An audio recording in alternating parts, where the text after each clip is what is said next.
J'ai lu, François Fillon est un numéro 2, il voulait être Pompidou, ce sera Poulidor. Vous avez lu ça? Ce serait un propos rapporté d'un élu UMP. Enfin bon, est-ce que vous oserez affronter Nicolas Sarkozy? D'abord, je lis pas tous ces... Voilà, enfin, bon, parce que j'ai trop l'habitude de ces propos rapportés pour ne pas y prêter d'attention.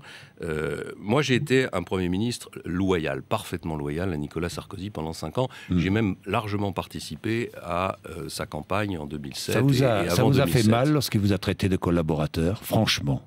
Parlons-en, non, mais franchement. C'était juste Entre une, nous, une erreur d'analyse sur le fonctionnement de la Constitution. Est-ce que ça vous a fait mal? Non, ça m'a pas fait mal. Est-ce que ça vous a blessé? Non, c'est pas le sujet. C'est pas des questions personnelles, ce sont des questions institutionnelles. Oui, enfin, le Premier ministre n'est pas le collaborateur. De petit collaborateur, enfin petit, j'oublie le petit, de collaborateur, peut-être que ça me vexerait. En tout cas, c'est anecdotique. Mais la vérité, c'est que le Premier ministre n'est pas le collaborateur du président de la République. Dans les institutions de la 5e, c'est même lui qui dirige la politique du gouvernement. Oui, c'est pour ça que ça peut faire mal.